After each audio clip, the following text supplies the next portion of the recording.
യേശുവിൻ സ്നേഹം ആ മഹസ്നേഹം ആഹാദോർക്കുമ്പോൾ എന്തോരാനന്ദം. യേശുവിൻ സ്നേഹം ആ മഹസ്നേഹം ആഹാദോർക്കുമ്പോൾ എന്തോരാനന്ദം.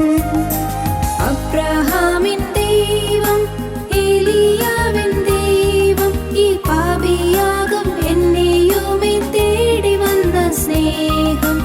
അബ്രഹാമിൻ ദൈവം ഏലിയാവിൻ ദൈവം ഈ പാപിയാകും എന്നെയുമേ തേടി വന്ന സ്നേഹം. ഈ പാപിയാകും എന്നെയുമേ തേടി വന്ന സ്നേഹം. യേശുവിൻ സ്നേഹം ആ മഹസ്നേഹം ആഹാദോർക്കുമ്പോൾ എന്തോരാനന്ദം.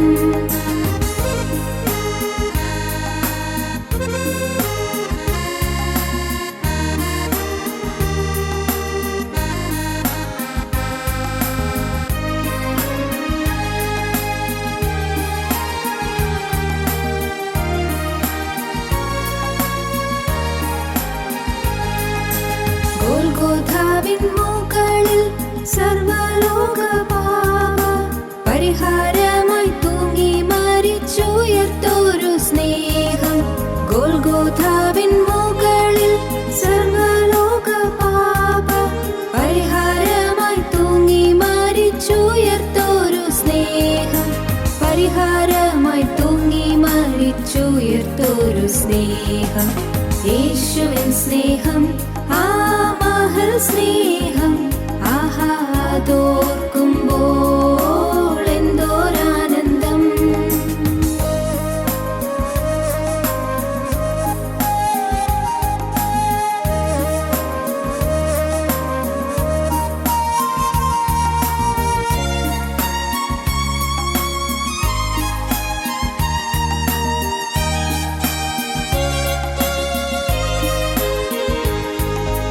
മശിഹയായി വന്നു മരണത്തെ ജയിച്ചു മനുഷ്യരെ മുറ്റും മാറ്റും ആ മഹസ്നേഹം. മശിഹയായി വന്നു മരണത്തെ ജയിച്ചു മനുഷ്യരെ മുറ്റും മാറ്റും ആ മഹസ്നേഹം. മനുഷ്യരെ മുറ്റും മാറ്റും ആ മഹസ്നേഹം. യേശുവിൻ സ്നേഹം ആ മഹസ്നേഹം ആഹാദോർക്കുമ്പോൾ എന്തോരാനന്ദം. യേശുവിൻ സ്നേഹം ആ മഹസ്നേഹം ആഹാദോർക്കുമ്പോൾ എന്തോരാനന്ദം. ഞങ്ങളും ക്രൂശിക്കപ്പെട്ട ക്രിസ്തുവിനെ പ്രസംഗിക്കുന്നു. ദൈവത്തിന് സ്തോത്രം. ആത്മാവ് സഭകളോട് പറയുന്നതെന്ന് ചെവിയുള്ളവൻ കേൾക്കട്ടെ. ജയിക്കുന്നവന് രണ്ടാം മരണത്താൽ ദോഷം വരികയില്ല. രണ്ടാം മരണത്താൽ ദോഷം വരികയില്ല. നരകത്തീപ്പിലേക്ക് പോകേണ്ടി വരികയില്ല. നരകാഗ്നിയിൽ നിന്ന് രക്ഷപ്പെടാം. സഹോദരങ്ങളെ, നമ്മെ ഈ നരകത്തിൽ തള്ളിയിടണമെന്ന് നിർബന്ധമായും ആഗ്രഹിക്കുന്ന, അതിനുവേണ്ടി നിരന്തരം പരിശ്രമിക്കുന്ന ഒരു ഘോരനായ ശത്രുവുണ്ട്. അവനാണ് പിശാച്, സാത്താൻ. എപ്പോഴും ഒരു പഴുത് കിട്ടുമോ എന്ന് നോക്കി നിൽക്കുകയാണ് നമ്മെ നശിപ്പിക്കാൻ. ഏതെങ്കിലും ഒരു പാവത്തിൽ കുടുക്കിയിട്ട് വേണം ചങ്ങലയിട്ട് നമ്മെ നരകത്തിലേക്ക് വലിച്ചുകൊണ്ട് പോകാൻ. ദൈവം നമുക്ക് വേണ്ടി കരുതിയിരിക്കുന്ന ചില കാര്യങ്ങളുണ്ട് ഈ ഭൂമിയിൽ. എന്നാൽ നിവർത്തിക്കണം ദൈവം ആഗ്രഹിച്ച ചില കാര്യങ്ങളുണ്ട്. എന്നാൽ ആ കാര്യങ്ങളിലേക്ക് എത്തുന്നതിന് മുൻപ് നമ്മെ ഭൂമിയിൽ നിന്ന് തന്നെ മാറ്റിക്കൊണ്ടു പോകാൻ, മരണം വഴിയായി നമ്മെ ഭൂമിയിൽ നിന്ന് മാറ്റിക്കൊണ്ടു പോകാൻ പിശാച് പരിശ്രമിക്കും. ആക്സിഡൻറ്റ്സ് വരുന്നത് അതുകൊണ്ടാണ്. അത്യാഹിതങ്ങൾ, വാഹനാപകടങ്ങൾ, വലിയ വലിയ കഷ്ടപ്പാടുകൾ, ചില ദുരിതങ്ങൾ, ചില മാരകമായ രോഗങ്ങൾ. ദൈവത്തിന് നമ്മെക്കുറിച്ചുള്ളതായ ചില പരിപാടികളുണ്ട്. ആ പരിപാടികൾ നടക്കാതിരിക്കാൻ സമയത്തിന് മുൻപേ നമ്മെ ഈ ഭൂമിയിൽ നിന്ന് മാറ്റിക്കൊണ്ടുപോകാൻ പിശാച് പരിശ്രമിക്കും. പിശാചിന് നമ്മുടെ ശത്രുത്വമാണ്. അവൻ നിത്യശത്രുവാണ്. അമാലേക്കിന് ഇസ്രായേലിനോട് തലമുറകളായി യുദ്ധമുണ്ട്. അമാലേക്കിന് ഇസ്രായേലിനോട് തലമുറകളായി യുദ്ധമുണ്ട് എന്ന് വേദപുസ്തകം പറയുന്നു. അമാലേക്ക് എന്നവിടെ പറഞ്ഞിരിക്കുന്നത് ദുഷ്ടനായ പൈശാചികനെ വിചാരിച്ചുകൊണ്ടാണ്, സാത്താനെ ഉദ്ദേശിച്ചുകൊണ്ടാണ്. അമാലേക്ക് പൈശാചികനാണ് നല്ല. അമാലേക്കിന് സാത്താന്യ സേനകൾക്ക് ദൈവമക്കളോട് ഇന്ന് യുദ്ധമുണ്ട്. നാം ഒരു യുദ്ധക്കളത്തിലാണ്. ഈ ശിശുവിനെ എങ്ങനെയെങ്കിലും വളർത്തിയെടുക്കണം. അതാണ് യുദ്ധക്കളത്തിൽ നിന്നുകൊണ്ട് ഈ ശിശുവിനെ വളർത്താനാണ് നാം നോക്കുന്നത്. ഏത് ശിശു? ഞാനാകുന്ന ഈ ആന്തരാത്മാവ് ഒരു ശിശുവായി ജനിച്ചിരിക്കുന്നു. ഈ ശിശുവിനെ എങ്ങനെയും വളർത്തിക്കൊണ്ടുവരണം. അതിന് കേടുവരരുത്, അതിന് രോഗം വരരുത്, ബാലാരിഷ്ടതകൾ വരരുത്. ഈ കുഞ്ഞിനെ എങ്ങനെ വളർത്തേണ്ടു? അതാണ് വീണ്ടും ജനിച്ചൊരു ദൈവവൈദ്യൻ്റെ ശ്രദ്ധ. വീണ്ടും ജന്മം പ്രാപിച്ചൊരു ദൈവവൈദ്യൻ എപ്പോഴും നോക്കും, എൻ്റെ ജീവിതത്തിൽ തെറ്റുകളൊന്നും വരുന്നുണ്ടോ? അയ്യോ, ഈ ശിശുവിന് എന്തെങ്കിലും കേട് വന്നോ? എനിക്ക് വീണ്ടും ജന്മം വഴിയായി കത്താവുന്ന ആ പുതുജീവൻ നഷ്ടപ്പെട്ടുവോ? എവിടെയെങ്കിലും നഷ്ടപ്പെടാൻ സാധ്യതയുണ്ടോ? ഗലാത്യ ലേഖനത്തിൽ അപ്പോസ്തലനായ പൗലോസ് പറയും, ഗലാത്യ ലേഖനത്തിൽ പറയുകയാണ്, ഗലാത്യയിലെ ക്രിസ്ത്യാനികൾ ദൈവത്തിൽ നിന്ന് അകന്നുപോയി എന്ന് മാത്രമല്ല, ക്ഷുദ്രം ചെയ്ത് മയക്കിയത് പോലെയായി തീർന്നു. ക്ഷുദ്രം ചെയ്ത് മയക്കി. പിശാച് അവിടെയുള്ള വിശ്വാസികളെ, വീണ്ടും ജന്മം പ്രാപിച്ചവരെ ക്ഷുദ്രം ചെയ്ത് മയക്കി. എന്താണ്? ഗലാത്യ 3:1 വായിക്കാം. ഹാ ബുദ്ധിയില്ലാത്ത ഗലാത്യരെ, ആ ബുദ്ധിയില്ലാത്ത ഗലാത്യരെ, യേശുക്രിസ്തു ക്രൂശിക്കപ്പെട്ടവനായി നിങ്ങളുടെ കണ്ണിന് മുമ്പിൽ വരച്ചു കിട്ടിയിരിക്കെ നിങ്ങളെ ക്ഷുദ്രം ചെയ്ത് മയക്കിയത് ആർ? യേശുക്രിസ്തു ക്രൂശിക്കപ്പെട്ടനായി നിങ്ങളുടെ കണ്ണിന് മുമ്പിൽ വരച്ച് കിട്ടിയിരിക്കുകയെ നിങ്ങൾ ക്ഷുദ്രം ചെയ്ത് മയക്കിയതാര്? നിങ്ങൾ ആത്മാവിൽ മരിച്ചുപോയല്ലോ. ഗലാത്യയിലെ 5-ാം അധ്യായത്തിൻ്റെ ആദ്യ ഭാഗം വായിക്കും. സ്വാതന്ത്ര്യത്തിനായിട്ട് ക്രിസ്തുവിനെ സ്വതന്ത്രരാക്കി ആകയാലല്ല ഉറച്ചു നിൽപ്പിൻ, അടിമത്തിൽ പിന്നെയും കുടുങ്ങിപ്പോകരുത്. അടുത്ത ഭാഗം, നിങ്ങൾ പരിച്ഛേദനയേറ്റാൽ ക്രിസ്തുവിനെ കൊണ്ട് നിങ്ങൾക്കൊരു പ്രയോജനവുമില്ല എന്ന് പൗലോസായി ഞാൻ നിങ്ങളോട് പറയുന്നു. പരിച്ഛേദന ഏൽക്കുന്ന ഏത് മനുഷ്യനോടും അവൻ ന്യായപ്രമാണം മുഴുവനും നിവർത്തിപ്പാൻ കടപ്പെട്ടിരിക്കുന്നു എന്ന് ഞാൻ പിന്നെ സാക്ഷീകരിക്കുന്നു. ന്യായപ്രമാണത്താൽ നീതീകരിക്കപ്പെടുവാൻ ഇച്ഛിക്കുന്ന നിങ്ങൾ ക്രിസ്തുവിനോട് വേർപെട്ടുപോയി. ക്രിസ്തുവിനോട് വേർപെട്ടുപോയി. നിങ്ങൾ കൃപയിൽ നിന്ന് വീണുപോയി. നിങ്ങൾ കൃപയിൽ നിന്ന് വീണുപോയി. ഗലാത്യയിലെ വിശ്വാസികളെ കുറിച്ച് പറയുന്നത്, വേദനയോട് പറയുകയാണ്. വീണ്ടും ജന്മം പ്രാപിച്ചവരായിരുന്നു, പക്ഷേ അവർ കൃപയിൽ നിന്ന് വീണുപോയി. അവർ ക്രിസ്തുവിനോട് വേർപെട്ടുപോയി. ദൈവത്തിൻ്റെ ഗൃഹചാരകന്മാരായി നിയമിക്കപ്പെട്ടവരായിരുന്നു. ദൈവത്തിൻ്റെ കാര്യാലോചനാ സഭയിൽ കടന്നു വരാൻ അനുവാദമുള്ളവരായിരുന്നു. പക്ഷേ ക്രിസ്തുവിനോട് വേർപെട്ടുപോയി, കൃപയിൽ നിന്ന് വീണുപോയി. ആരോ ക്ഷുദ്രം ചെയ്ത് നിങ്ങളെ മയക്കിക്കളഞ്ഞു. ഇന്ന് അനേകം വിശ്വാസികൾ, വീണ്ടും ജന്മം പ്രാപിച്ച അനേകം ആളുകൾ ഇന്ന് കൂട്ടായ്മയിൽ നിരന്തരം വരികയും പ്രാർത്ഥനയിൽ സംബന്ധിക്കുകയും ചെയ്യുന്ന ഒരുവിധം മാനമര്യാദയായി ജീവിക്കുന്ന അനേകം പേര് ഇന്ന് കൃപയിൽ നിന്ന് വീണിരിക്കുകയാണ്. കാരണം ക്രിസ്തുവിനോട് വേർപെട്ട് പോയി എന്നവർ അറിയുന്നില്ല. ക്രിസ്തുവിനോട് വേർപെട്ട് പോയിരിക്കുകയാണ്. ക്രിസ്തുവിനോട് വേർപെട്ട് പോയതുകൊണ്ട് ക്രിസ്തുവിൻ്റെ തേജസ്സിൻ്റെ വസ്ത്രം ഉരിഞ്ഞുപോയി. ക്രിസ്തു നമുക്ക് തേജസ്സിൻ്റെ വസ്ത്രം തന്നതായിരുന്നു. ആ വസ്ത്രം ഉരിഞ്ഞുപോയി, നഷ്ടപ്പെട്ടു പോയി. ഇപ്പോൾ ആത്മാവിൽ നിന്ന് നഗ്നരായി നിൽക്കുകയാണ്. ആത്മാവിൽ നഗ്നരായി. ആദാം നഗ്നനായപ്പോൾ ആദാം അത്തിയില കൂട്ടി തുന്നി തൽക്കാലത്തേക്ക് ഒരു വസ്ത്രം ഉണ്ടാക്കി, നാണം മറയ്ക്കാൻ. മനുഷ്യൻ ഇന്ന് പലതും ചെയ്യുന്നുണ്ട്, നാണം മറയ്ക്കാനാണ്. എന്താ മനോഗുണപ്രവൃത്തികൾ ചെയ്യുന്നു, തെറ്റല്ല, ചെയ്യണം. സാധീന സംരക്ഷണം ചെയ്യുന്നു, നല്ലതാണ്, തീർച്ചയായിട്ടും ചെയ്യണം. മനുഷ്യൻ ഇന്ന് വളരെ ആഘോഷമായി കൺവെൻഷനുകളും പെരുന്നാളുകളും നടത്തുന്നു, അത് നടത്തണം, നല്ലതാണ്. പക്ഷേ ജീവനില്ലാതൊക്കെ ചെയ്തിരുന്ന പ്രയോജനം? ക്രിസ്തുവിനോട് വേർപെട്ട് പോയിട്ട് ഇതൊക്കെ ചെയ്തിരുന്ന പ്രയോജനം? ക്രിസ്തുവിലാകുക ഒന്നാമത് നടക്കേണ്ടത് അതാണ്. മരിച്ചു കിടക്കുന്ന ഒരു ഡെഡ് ബോഡി, ശവശരീരം, ആ ശവശരീരത്തേക്ക് മരുന്ന് ഇഞ്ചക്ട് ചെയ്താൽ വല്ല പ്രയോജനമുണ്ടോ? ഡെഡ് ബോഡിയാണ്. ആ ഡെഡ് ബോഡിയിലേക്ക് നിങ്ങൾ വായു തുറന്ന് നല്ല വിലയേറിയ ഏതെങ്കിലും മരുന്നുകളോ ടോണിക്കുകളോ ഒഴിച്ചു കൊടുത്താൽ പ്രയോജനമുണ്ടോ? ഡെഡ് ബോഡിയാണ്.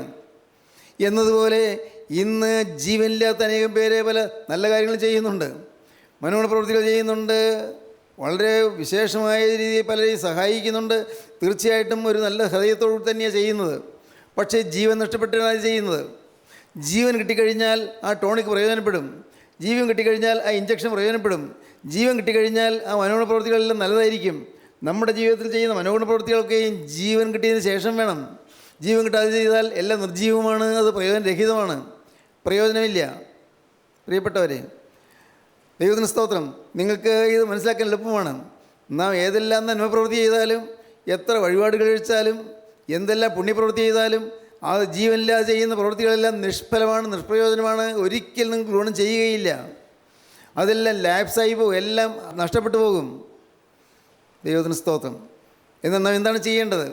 ഈ ശിശുവിനെ കേടുവരാതെ നോക്കണം. ജീവൻ കിട്ടിയ ഈ ശിശു, പുതുജന്മം പ്രാപിച്ച ഈ ശിശു, ആ ശിശുവിനെ കേടുവരരുത്. ഒരു കുഞ്ഞുണ്ടായി, ആ കുഞ്ഞിന് ഒരിക്കലും രോഗം വരരുത്, അതൊന്ന് സൂക്ഷിക്കുന്നു, വളരെ സൂക്ഷിക്കുന്നു. അതിൻ്റെ അമ്മയും അതിൻ്റെ വേണ്ടപ്പെട്ടവരും പ്രത്യേകം സൂക്ഷിക്കുന്നു. ആ കുഞ്ഞിന് അരുതാത്തതായ ഒരു കാര്യം സംഭവിക്കരുത്. ആ കുഞ്ഞിന് ഏതെങ്കിലും തരത്തിലും ആരെങ്കിലും വന്ന് കുഞ്ഞിനെ എടുക്കുകയോ അല്ലെങ്കിൽ ആ കുഞ്ഞിനെ രോഗമുള്ളവർ എടുക്കുകയോ ചെയ്താൽ ആ കുഞ്ഞിന് രോഗം പകരും. അതുകൊണ്ട് സൂക്ഷിച്ച് വേറെ ആരുടെയും കയ്യിൽ കൊടുക്കാതെ കുഞ്ഞിനെ സൂക്ഷിക്കുന്നു. ആ കുഞ്ഞിനെ കേടുവരാതെ സൂക്ഷിക്കുന്നു, ആ കുഞ്ഞിനെ പൊതിഞ്ഞ് സൂക്ഷിക്കുന്നു.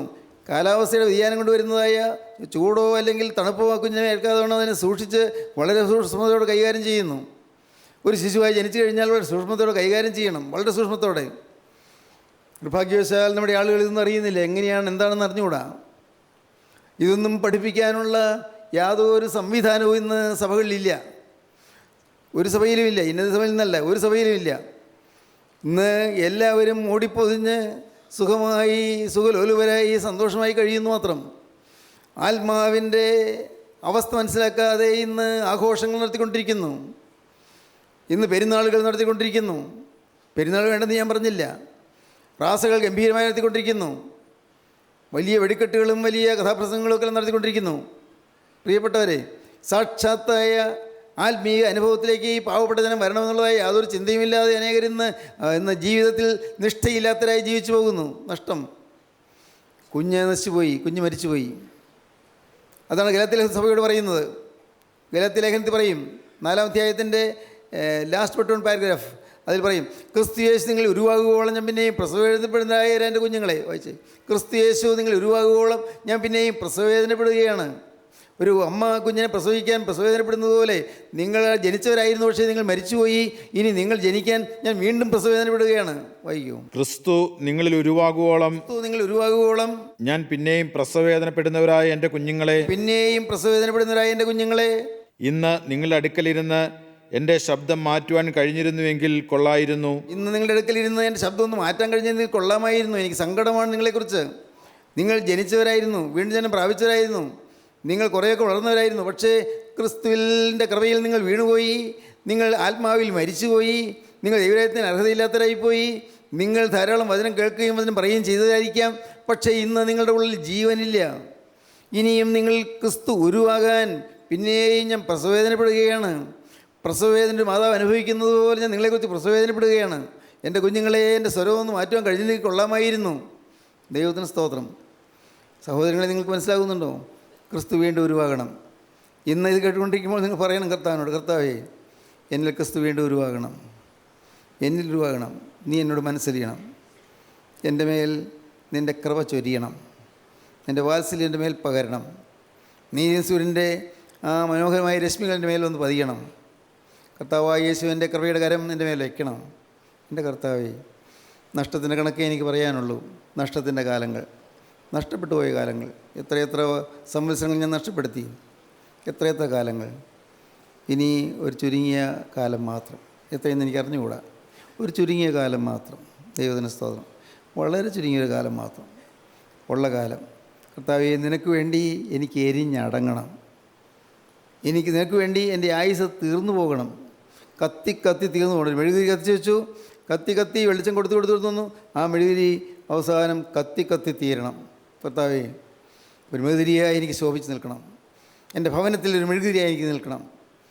എൻ്റെ ഭാര്യയുടെ അടുക്കൽ, എൻ്റെ ഭർത്താവിൻ്റെ അടുക്കൽ, എൻ്റെ കുഞ്ഞുങ്ങളുടെ അടുക്കൽ, എൻ്റെ മാതാപിതാക്കളുടെ അടുക്കൽ, എൻ്റെ അമ്മായിമ്മയുടെ അടുക്കൽ, എൻ്റെ അമ്മായിപ്പിൻ്റെ അടുക്കൽ, എൻ്റെ മരുമകളുടെ അടുക്കൽ, എല്ലായിടത്തും സഹോദരങ്ങളുടെ അടുക്കൽ എല്ലാം ഞാനൊരു വെളിച്ചമായി നിൽക്കണം. കർത്താവേ, കർത്താവ് തൻ്റെ ആദ്യത്തെ പ്രസംഗത്തിൽ, മലപ്രസംഗത്തിൽ, മത്തായിയുടെ സുവിശേഷം 5-ാം അധ്യായത്തിൻ്റെ 14-ാം വാക്യം, മനുഷ്യർ നിങ്ങളുടെ നല്ല പ്രവൃത്തിയിലെ കണ്ടിട്ട് സ്വർഗ്ഗസ്ഥനായ നിങ്ങളുടെ പിതാവിനെ മഹത്വപ്പെടുത്തേണ്ടതിന് നിങ്ങളുടെ വെളിച്ചം അവരുടെ മുമ്പിൽ പ്രകാശിക്കട്ടെ. വായിച്ച്, നിങ്ങൾ ലോകത്തിൻ്റെ വെളിച്ചമാകുന്നു.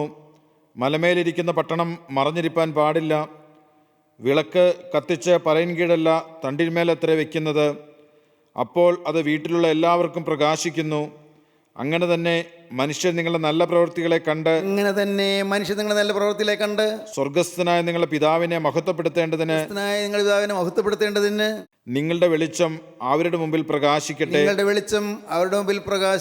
ദൈവത്തിന് സ്തോത്രം. നിങ്ങളുടെ വെളിച്ചം അവരുടെ മുമ്പിൽ, മനുഷ്യരുടെ മുമ്പിൽ പ്രകാശിക്കട്ടെ. മറ്റുള്ള മുമ്പിൽ നമ്മുടെ വെളിച്ചം പ്രകാശിക്കണം. നമ്മുടെ ആന്തരികമായ ആ സൗന്ദര്യം, ആന്തരികമായ നമ്മുടെ സൗഭാഗ്യം, ആന്തരികമായ നമ്മുടെ സംശുദ്ധി, അത് മറ്റുള്ളവർക്ക് കാണത്തക്കവണ്ണം നാം പറഞ്ഞിട്ടല്ല, നാം പ്രസംഗിച്ചിട്ടല്ല, മറ്റുള്ളവർ നമ്മുടെ ഓരോ ചെയ്തികളിൽ കൂടെ ഇത് കാണണം. ദൈവത്തിന് സ്തോത്രം. നമ്മുടെ ഓരോ ചെയ്തികളിൽ കൂടെയും, കൂട്ടായ്മയിലുള്ളവരും കാണാത്തപ്പോഴും, നമ്മുടെ വീട്ടിലുള്ളവരാരും അറിയാത്തപ്പോഴും, നാട്ടിലുള്ളവരാരും അറിയാത്തപ്പോഴും, നമ്മുടെ പള്ളിയിലുള്ളവരാരും അറിയാത്തപ്പോഴും, എവിടെയാണോ ആരും അറിയാത്തയിടത്ത് ഞാൻ നിൽക്കുമ്പോഴും, അല്ല രാത്രിയിലാകട്ടെ പകലാകട്ടെ, ഞാൻ എൻ്റെ ജീവിതത്തിൽ ഏതേത് സംഭവങ്ങൾ വന്നാലും എൻ്റെ യേശു എന്നെ കാണുന്നു എന്നുള്ള ഒരു ഭയം നോക്കുണ്ടായിരിക്കണം. എൻ്റെ യേശുവിനെ മറയ്ക്കാൻ സാധ്യമല്ല. യേശു എന്നെ കാണുന്നു. പ്രിയപ്പെട്ടവരെ, നിങ്ങളനേകം പേര് കരയുന്നുണ്ട്, എനിക്കറിയാം, കരയുന്നുണ്ട്. പക്ഷെ നിങ്ങൾ കരയുന്നത് ഭൗതിക വിഷയങ്ങൾ വെച്ചുകൊണ്ടാണ്. ഭൗതികമായ അനേകം വിഷയങ്ങൾ തീർച്ചയായിട്ടും നല്ലതാണ്, കരയണം. ഒരു കുഞ്ഞുണ്ടാകാൻ വേണ്ടി പ്രാർത്ഥിക്കുന്നവരുണ്ട്. ഒരു കുഞ്ഞുണ്ടാകണം, ആഗ്രഹം നല്ലതാണ്, തീർച്ചയായിട്ടും വേണം. ഒരു ജോലി കിട്ടാൻ വേണ്ടി ആഗ്രഹിക്കുന്നവരുണ്ട്, അതിനുവേണ്ടി കരയുന്നവരുണ്ട്, പ്രാർത്ഥിക്കുന്നുണ്ട്. രോഗം മാറാൻ വേണ്ടി പ്രാർത്ഥിക്കുന്നവരുണ്ട്. ഒരു നല്ല വീട് വയ്ക്കാൻ ആഗ്രഹിക്കുന്നവരുണ്ട്, അതിന് കൃപ തരണമേന്ന് പ്രാർത്ഥിക്കുന്നവരുണ്ട്. ഇത്രയും കാലം മുഴുവൻ ഒരു വാടക വീട്ടിൽ കഴിഞ്ഞു. എൻ്റെ കർത്താവ്, എനിക്കൊരു സ്വന്തമായിട്ട് 2 സെൻറ്റ് അല്ലെങ്കിൽ 3 സെൻറ്റ് ഭൂമി കിട്ടിയാൽ മതിയായിരുന്നു, എനിക്കൊരു വീട് വയ്ക്കാമായിരുന്നു, സ്വന്തം ഒരു വീട്ടിൽ താമസിക്കാൻ കൊതിയാണ് കർത്താവേ എന്ന് പ്രാർത്ഥിക്കുന്നവരുണ്ട്. നല്ലത്, ദൈവത്തിന് സ്തോത്രം. എനിക്ക് വിദ്യാഭ്യാസത്തിൽ അഭിവൃദ്ധിപ്പെടണം, എനിക്ക് വളരണം, എനിക്ക് വിദ്യാഭ്യാസത്തിൽ ഉയർന്നു പോകണം ആഗ്രഹിക്കുന്നവരുണ്ട്. ഈ ഇങ്ങനെയുള്ള വിഷയങ്ങളിലൊക്കെ നിങ്ങൾ ഭാരപ്പെടുന്നുണ്ട്, നിങ്ങൾ കരയുന്നുണ്ട്, നിങ്ങൾ ആവശ്യക്കാരായി നിങ്ങൾ ദൈവത്തോട് യാചിക്കുന്നുണ്ട്. പക്ഷേ നിങ്ങളുടെ ആത്മാവിനെ പറ്റിയ കറയെക്കുറിച്ച് നിങ്ങൾ എത്രത്തോളം കരുതലുള്ളവരാണ്? ആത്മാവിനെ പറ്റിയ കറ, ആത്മാവിൽ വന്നതായ പാപം, നിങ്ങളുടെ ചിന്താഗതിയിൽ വന്നതായ സ്വാർത്ഥതയും അസൂയയും, നിങ്ങളുടെ ജീവിതത്തിൽ വന്നുപോയ തിന്മകൾ, സ്വർഗത്തിലെ ദൈവം നോക്കുമ്പോൾ നിങ്ങളുടെ ജീവിതത്തിൽ തിന്മകൾ എങ്ങനെയാണ് കാണുന്നത്? ഭയത്തോടെ നാം ചിന്തിക്കേണ്ടതാണ്, ഭയത്തോടെ ചിന്തിക്കണം. സ്വർഗത്തിലെ ദൈവം നോക്കുമ്പോൾ എന്നെ ഇപ്പോൾ എങ്ങനെയാണ് കാണുന്നത്? ദൈവത്തിന് സ്തോത്രം. അങ്ങനെ നാം നമ്മെ തന്നെ ക്രിസ്തുവിൻ്റെ സ്വഭാവത്തോട് അനുരൂപപ്പെട്ട് വരുവാനായിട്ട് നമ്മെ തന്നെ നാം ടൈം ചെയ്യണം, നമ്മെ തന്നെ നാം ഇണക്കിയെടുക്കണം. നമ്മുടെ സ്വഭാവം നാം രൂപാന്തരപ്പെടുവാൻ വിട്ടുകൊടുക്കണം. കർത്താവ് രൂപാന്തരപ്പെടുത്തും. പരിശുദ്ധാത്മാവ് അതാണ് പ്രവർത്തിച്ചുകൊണ്ടിരിക്കുന്നത്. പരിശുദ്ധാത്മാവ് റിബേക്കയ്ക്ക് ആടയാഭരണങ്ങൾ നൽകി, ആടയും ആഭരണവും, നല്ല വസ്ത്രവും ആഭരണവും നൽകി. അവൾക്ക് മോതിരം കൊടുത്തു, അവൾക്ക് മൂക്കുത്തി കൊടുത്തു, ആഭരണങ്ങൾ കൊടുത്തു.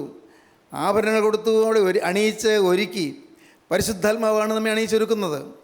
നാം വിട്ടുകൊടുക്കണം. കർത്താവേ, ഇതാ ഞാൻ പോരാൻ തയ്യാറാണ്, നീ എന്നെ എവിടെ കൊണ്ടുപോയാലും ഞാൻ വരാൻ തയ്യാറാണ്, എന്നെ എവിടെ വെച്ചാലും ഞാൻ നിൽക്കാൻ തയ്യാറാണ്, ഞാൻ പരിഭവിക്കുകയില്ല, ഞാൻ ചോദ്യം ചെയ്യുകയില്ല. സ്തോത്രം, ദൈവത്തിന് സ്തോത്രം.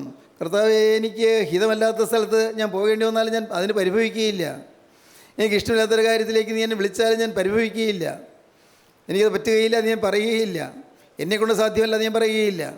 കർത്താവേ, ഞാൻ നിനക്ക് മുഴുവനായി വിട്ടു തന്നിരിക്കുന്നു. സ്തോത്രം, ദൈവത്തിൻ്റെ വലിയ മഹത്വപ്പെടട്ടെ. പ്രിയപ്പെട്ടവരെ, അതിൻ്റെ പ്രത്യേക സ്വാതന്ത്ര്യമുണ്ട്, അതിന് പ്രത്യേക സ്വാദുണ്ടെന്ന് ഞാൻ പറയും. സ്വാദ് എന്താണത്? പ്രത്യേക ഒരു അനുഭവമാണ്. ക്രിസ്തുവിന് വേണ്ടി വിട്ടുകൊടുക്കുക എന്ന് പറഞ്ഞാൽ. ദൈവത്തിന് സ്തോത്രം. ജീവിതത്തിൽ ഞാൻ അങ്ങനെ തീരുമാനമെടുത്തപ്പോൾ എനിക്ക് വലിയൊരു ആന്തരിക ശാന്തി കിട്ടി, വലിയൊരു സമാധാനം കിട്ടി. ഞാൻ പറഞ്ഞ, കർത്താവേ, രാത്രിയിൽ സഞ്ചരിക്കുന്ന വചനം, പകൽ പറക്കുന്ന അസ്ത്രം, ഉച്ചി തോന്നുന്ന കാറ്റ്, ഇതൊന്നും എന്നെ തട്ടരുത്. സ്തോത്രം. എന്താണത്? പകൽ പറക്കുന്ന അസ്ത്രത്തെയും ഉച്ചി തോന്നുന്ന കാറ്റിനെയും രാത്രിയിൽ സഞ്ചരിക്കുന്ന വചനത്തെയും നീ പേടിക്കേണ്ട. രാത്രിയിൽ സഞ്ചരിക്കുന്ന വചനം, ഉച്ചയ്ക്ക് തോന്നുന്ന കാറ്റ്, പകൽ പറക്കുന്ന അസ്ത്രം, ഇതൊന്നും എന്നെ തുടരുത്. ദൈവത്തിന് സ്തോത്രം. അസ്ത്രം പോലെ മിന്നിപ്പാഞ്ഞു വരുന്ന ചില ചിന്തകളുണ്ട്, വലിയ അസ്ത്രം പോലെ വരുന്ന ചില ചിന്തകൾ. അത് നമ്മെ കീഴ്പ്പെടുത്തുന്ന ചില ചിന്തകളാണ്, നമ്മെ എഴുതിയിരിക്കുന്ന ചില ചിന്തകളാണ്. പറയണം, കർത്താവേ, പകൽ പറന്ന അസ്ത്രങ്ങൾ എന്നെ തുടരുത്. കർത്താവേ, രാത്രി സഞ്ചരിക്കുന്ന വചനം ഒരിക്കലും എൻ്റെ കർത്താവിൻ്റെ വചനത്തിന് വിരുദ്ധമായി ഒരു ആലോചന എനിക്ക് കിട്ടരുത്. അത് വേണ്ട, എനിക്ക് വേണ്ട. കർത്താവേ, ഇതിൻ്റെ വചനത്തിൻ്റെ ആലോചന മാത്രം മതി. സ്തോത്രം. ഉച്ചയിൽ നിന്ന് കാറ്റ്, കൊടുങ്കാറ്റ് പോലെ ചില ചിന്തകൾ വരും, കൊടുങ്കാറ്റ് പോലെ ചില ആശയങ്ങൾ മനസ്സിലേക്ക് വരും, കൊടുങ്കാറ്റ് പോലെ ചില വൈരാഗ്യം ഹൃദയത്തിലേക്ക് വരും, കൊടുങ്കാറ്റ് പോലെ ചില പകയും വിദ്വേഷം ഹൃദയത്തിലേക്ക് വരും, കൊടുങ്കാറ്റ് പോലെ. പകൽ പറക്കുന്ന അസ്ത്രത്തെയും ഉച്ച തോന്നുന്ന കാറ്റിനെയും രാത്രി സഞ്ചരിക്കുന്ന വചനത്തെയും നീ പേടിക്കേണ്ട. നിൻ്റെ കാൽ കല്ലിനോട് തട്ടാതെ വേണം, അവൻ നിന്നെക്കുറിച്ച് തൻ്റെ മാലാഖമാരോട് കൽപ്പിക്കും. സ്തോത്രം. ദൈവമക്കളെ, എന്ത് പറയുന്നത്? നിങ്ങൾക്ക് വേണമെന്ന് ആഗ്രഹമുണ്ടോ? ഇങ്ങനെയുള്ളൊരു തേജസ്സിൻ്റെ ഒരു അനുഭവം വേണമെന്ന് നിങ്ങൾക്ക് ആഗ്രഹമുണ്ടോ? നിങ്ങൾക്ക് ആഗ്രഹമില്ലെങ്കിൽ കർത്താവിന് ആഗ്രഹമുണ്ട്. നിങ്ങളത് ലഭിക്കണമെന്ന് കർത്താവിന് ആഗ്രഹമുണ്ട്. ഈ തേജസ്സിൻ്റെ അനുഭവം നിങ്ങൾ പ്രാപിക്കണമെന്ന് കർത്താവിന് ആഗ്രഹമുണ്ട്. അതിലേക്കാണ് കർത്താവ് നിങ്ങൾ വിളിച്ചു കൂട്ടിയിരിക്കുന്നത്. നിങ്ങളെക്കുറിച്ച് വിലയേറിയ ഉദ്ദേശം കർത്താവിനുണ്ട്, വലിയ ആഗ്രഹം കർത്താവിനുണ്ട്, കർത്താവിന് വലിയ ദാഹമുണ്ട്. സ്തോത്രം. നിങ്ങളെ തന്നെ താഴ്ത്തി കൊടുത്താൽ മതി, നിങ്ങളെ തന്നെ കർത്താവിൻ്റെ കരങ്ങളിലേക്ക് ഏൽപ്പിച്ചു കൊടുത്താൽ മതി. നിങ്ങൾക്ക് പറയാം, ഞാനും അങ്ങനെയൊക്കെ പറഞ്ഞിട്ടുണ്ട്, കർത്താവ്, എനിക്കൊന്നും അറിയാൻ പാടില്ല. ഞാൻ പറഞ്ഞിട്ടുണ്ട്, എനിക്കൊന്നും അറിയാൻ പാടില്ല, ആത്മീയത്തിൻ്റെ രഹസ്യങ്ങൾ മനസ്സിലാക്കാൻ എൻ്റെ ഈ ചെറിയ മനസ്സിന് കഴിവില്ല കർത്താവേ. എനിക്കൊന്നും അറിയാൻ പാടില്ല കർത്താവേ. എനിക്കൊന്നും അറിയാൻ വയ്യാത്തതുകൊണ്ട് നീ എന്നെ, ഞാൻ അറിയേണ്ടതുപോലെയല്ല, നീ എന്നെ നയിച്ചുകൊള്ളണമേ, നീ എന്നെ നടത്തിക്കൊള്ളണമേ. എൻ്റെ വലം കരത്തിൽ നീ ഒന്ന് മുറുകെ പിടിച്ചുകൊള്ളണേ കർത്താവേ. ഞാൻ വീണ് പോകാതെ ഒന്ന് പിടിച്ചുകൊള്ളണേ. സ്തോത്രം. ഞാൻ വഴിതെറ്റി പോകാതെ നേർവഴിക്ക് നീ എന്നെ നടത്തണേ കർത്താവേ.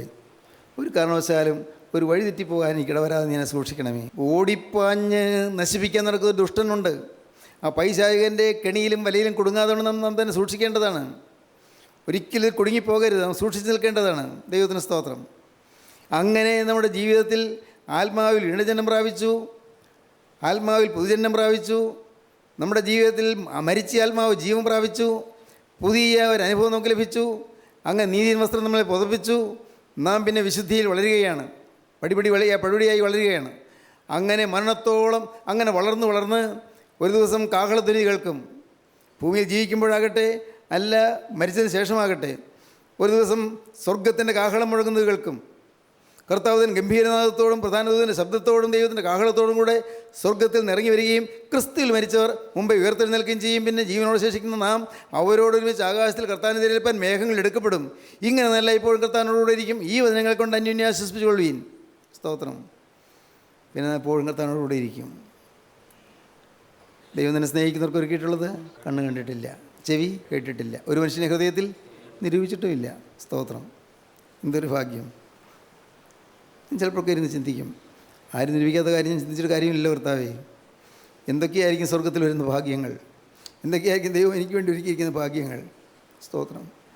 ഞാൻ ദൈവത്തോട് ഇങ്ങനെ പറഞ്ഞുകൊണ്ടിരിക്കുമ്പോൾ ഞാൻ പറയില്ല കർത്താവേ, ഞാൻ ചോദിക്കുന്നില്ല, എനിക്കൊന്നും വേണ്ട, നീ ഉള്ളിടത്ത് എനിക്ക് എത്തിയാൽ മതി, നീ ഉള്ളിടത്ത് എനിക്ക് എത്തിയാൽ മതി. ദൈവത്തിന് സ്തോത്രം. ഒരു വീട്ടിലൊരു രോഗി കിടക്കുക. രോഗിയുടെ ആളുകൾ ഡോക്ടറെ വിളിച്ചുകൊണ്ട് വന്നു വീട്ടിലേക്ക്. ഡോക്ടർ അദ്ദേഹത്തിൻ്റെ കാറിൽ വന്നു. ഡോക്ടർ വിളിച്ചുകൊണ്ട് വന്നു. ഡോക്ടർ മുറിക്കകത്തേക്ക് കിടന്നു. രോഗിയുടെ അടുക്കൽ ഡോക്ടർ നിന്നപ്പോൾ വാതിലടച്ചിട്ടാണ് നിന്നത്. വാതിക്കൽ ഇങ്ങനെ മാതുന്ന ശബ്ദം, വാതിക്കൽ ഇങ്ങനെ എന്തോ ഉരയ്ക്കുന്ന ശബ്ദം.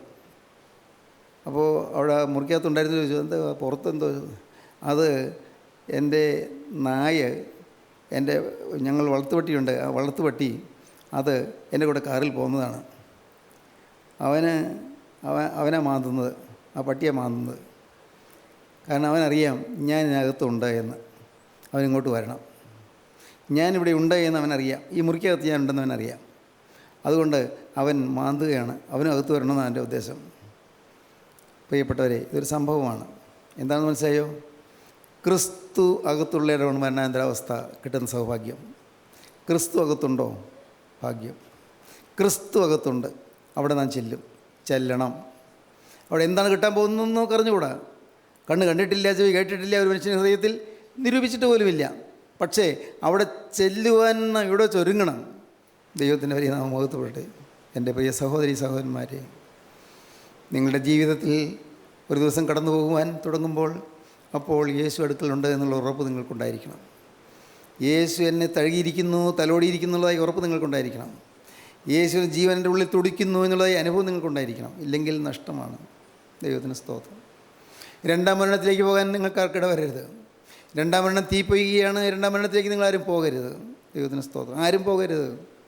അതിന് ഇന്ന് ഈ നിമിഷം തന്നെ നിങ്ങൾ കർത്താവിനോട് പറയണം, കർത്താവേ, നിൻ്റെ ആ തിരക്തം എൻ്റെ മേൽ തളിക്കണമേ. ദൈവത്തിന് സ്തോത്രം. നിൻ്റെ ആണിപ്പാളുടെ കരത്തിൽ നിന്ന് തെളിക്കുന്നതായ തിരക്തത്താൽ എന്നെ നീ വിശുദ്ധീകരിക്കണമേ. എന്നാൽ നീ എന്നെ രൂപാന്തരപ്പെടുത്തണമേ. ഞാനോ ഒന്നിനും അർഹതയില്ലാത്ത ഒരു മഹാപാപി. നിൻ്റെ അനുഗ്രഹം ചോദിക്കാൻ പോലും എനിക്ക് അർഹതയില്ല. അതിന് നാമം ഉച്ചരിക്കാൻ പോലും എനിക്ക് യോഗ്യതയില്ല. പരിശുദ്ധമായ നാമം എൻ്റെ അശുദ്ധമായ അധരങ്ങൾ ഞാൻ ഇങ്ങനെ ഉച്ചരിക്കും കർത്താവേ. എന്തെല്ലാം പറഞ്ഞ നാവാണ്. ശപിക്കുകയോ പരാകുകയോ ചെയ്ത നാവാണ്. കർത്താവെ, ചീത്ത വാക്കുകൾ പറയുകയോ അതിൽ ഇമ്പം കൊള്ളുകയോ ചെയ്ത നാവാണ്. കർത്താവെ, ഈ നാവ് കൊണ്ട് മഹാപരിശുദ്ധനായ യേശുവിനെ നാമം ഉച്ചരിക്കാൻ എനിക്ക് യോഗ്യതയില്ല. കർത്താവേ, നാഥ, നീ എന്നോട് മനസ്സരിഞ്ഞ് ഇപ്പോൾ നിൻ്റെ ആ തിരുരക്തം എൻ്റെ മേൽ തളിക്കണമേ. ആ ആ തിരക്കത്തിൻ്റെ തളിപ്പ് എൻ്റെ മേൽ ഏൽക്കണമേ. അങ്ങനെ എൻ്റെ പാവങ്ങളെല്ലാം ക്ഷമിക്കപ്പെടണമേ. സകല പാവങ്ങളും മറച്ചു തരുന്നതായ ക്രിസ്തു യേശുവിൻ്റെ രക്തത്തിൻ്റെ അത്ഭുത ശക്തിയാൽ എൻ്റെ കർത്താവേ എനിക്കൊരു പുതുജീവൻ തരണമേ, ഒരു പുതിയ ജന്മം തരണമേ, പുതിയ ജീവിതം തരണമേ, പുതിയൊരു അനുഭവം തരണമേ, പുതിയൊരു ജന്മം തരണമേ.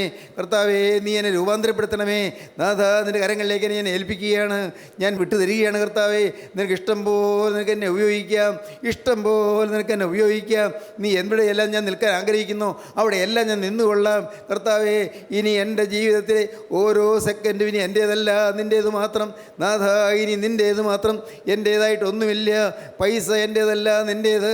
കർത്താവേ ജീവിതം എൻ്റേതല്ല, നിൻ്റേത്. ഭവനം എൻ്റേതല്ല, നിൻ്റേത്. എൻ്റെ കർത്താവേ എനിക്കുള്ളത് എന്ന് ഞാൻ കരുതുന്നില്ല, ഇനി എൻ്റേതല്ല, നിൻ്റേത്. ഏൽപ്പിച്ചു തരുന്ന കർത്താവേ എൻ്റെ രോഗഗ്രസ്തമായ ശരീരത്തിലേക്ക് നീ നോക്കണമേ. കർത്താവേ എൻ്റെ ഭാരപ്പെട്ട ജീവിതത്തിലേക്ക് നോക്കണമേ, കടത്തിൽ മൂടിയ ജീവിതത്തിലേക്ക് നോക്കണമേ. എൻ്റെ കർത്താവേ പല പ്രശ്നങ്ങളിൽപ്പെട്ട് അടിവതറി നിൽക്കുന്നതിൻ്റെ ജീവിതത്തിലേക്ക് നീ നോക്കണമേ. ദൈവമേ അനേകം പ്രതിസന്ധികളിൽപ്പെട്ട് വലഞ്ഞു പോകുന്നതിൻ്റെ ജീവിതത്തിലേക്ക് നീ നോക്കണമേ. ഈ ഉള്ളതിനെ നീ കടാക്ഷിക്കണമേ. കർത്താവേ എൻ്റെ നേരെ നീ നോക്കണമേ, എന്നെ അനുഗ്രഹിക്കണമേ.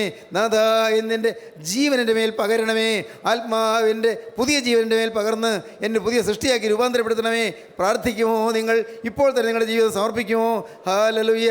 ജീവിതം നിങ്ങൾ സമർപ്പിക്കുമെങ്കിൽ, ഇപ്പോൾ നിങ്ങളുടെ ജീവിതം കർത്താവിൻ്റെ കരങ്ങളിൽ കൊടുക്കുമെങ്കിൽ രണ്ടാം മരണത്തിലേക്ക് പോകേണ്ടി വരികയില്ല, നിത്യജീവനിലേക്ക് പ്രവേശിക്കാൻ സാധിക്കും.